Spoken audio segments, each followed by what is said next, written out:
What's up, YouTube? Back again with another video, and today I'm going to be talking about the subject of domestic violence and verbal abuse in this video. Fortunately, I have never, or I can't say that I've been in a relationship where I've been physically abused. I have been in situations or relationships where there was a little bit of emotional abuse. The reason why I avoided physically abusive relationships is because I knew from a really early age what signs to look for. Because I've been through a lot growing up. I've seen people who I love, who I was close to, be involved in physically abusive relationships and verbally abusive relationships, and I determined that that's not something that I wanted for myself.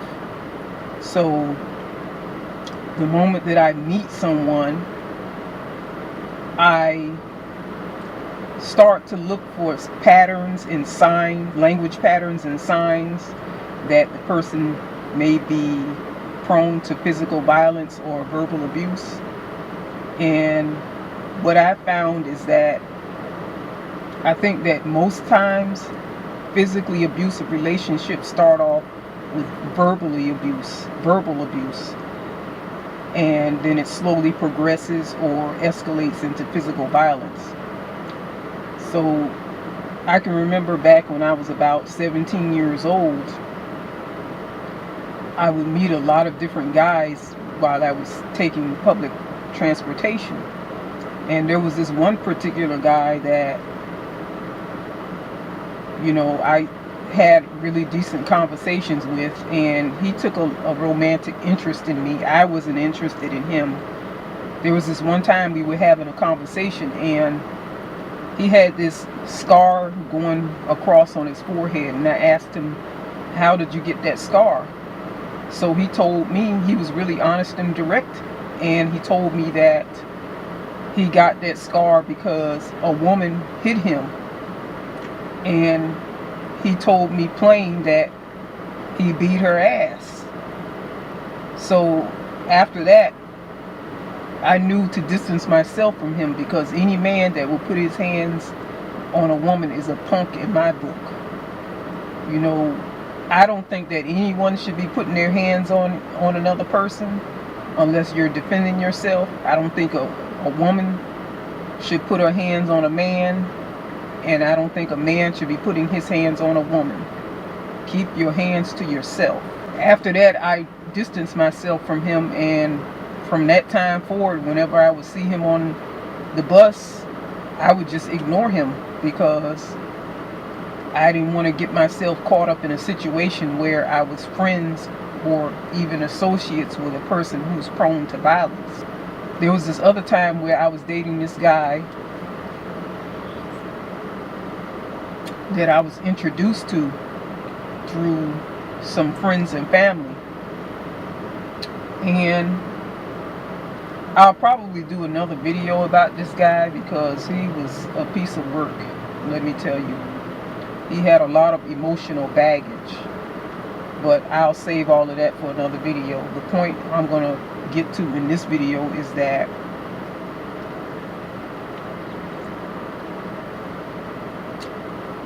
I think he was a person prone to violence, because for one, he had a drinking problem, which I didn't like, being that I do not drink. I drink maybe once or twice a year during social occasions like New Year's Eve parties or birthday parties, but aside from that, I don't drink. And he would always show up to my place, or if we were going out somewhere, he would always have a 40-ounce bottle of beer. So anyway, let me get to the point. One occasion, I had invited him over to my place, and he showed up inebriated and with a bottle of beer. So we got to talking. I had prepared dinner for him, and we were there watching TV and some movies. And then we started talking about his past. And then all of a sudden, he just out of the blue said, all women are bitches and whores. And I was like, when he saw the expression on my face, he tried to recant, and he said, all women are bitches and whores except for you, my mom, and my sisters. So once you say something like that, you can't unsay it. So after he said that, I told his ass he had to go. I said, get your shit and get out. I'm not going to allow you to sit here and disrespect me, especially not in my own place. And I really felt like that was a test or a try to see how much I would tolerate, how much abuse I would tolerate from him. And if I was one of those persons who didn't stand up for myself, then it probably would have escalated into physical violence eventually. But even before that, there was a couple of occasions where we had went out, and in the middle of a conversation, he just took a dig at me, like a subtle insult. And I let it slide, but I made a mental note of it. So I was prepared for him when he made that remark about all women being bitches and whores. Anytime you see a man that so easily calls a woman a bitch or any other derogatory term just rolls off his tongue to describe a woman, that's a huge indicator that he doesn't respect women. And I don't get down with dudes who don't respect women. So there was basically no future for us as far as a romantic relationship. So I cut him off. I told him he had to get the fuck up out of my place. And after that, I didn't hear from him. He tried to reignite the relationship through one of the people that introduced us. But I politely told his friend that there was no chance for us to get back together. That, he fucked up, the damage was done, and that was that.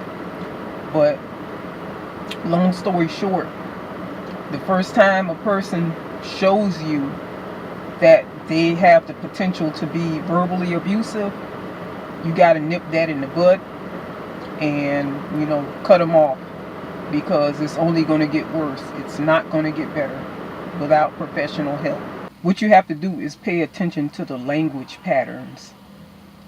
If a man or a woman, for that matter, says things that leads you to believe that they're controlling, manipulative, if a person says things that will hurt your feelings, and you know that they're deliberately doing it to hurt your feelings, then that's a sign that that person is abusive and that they don't respect you. Because a person who loves you and respects you will not hurt your feelings.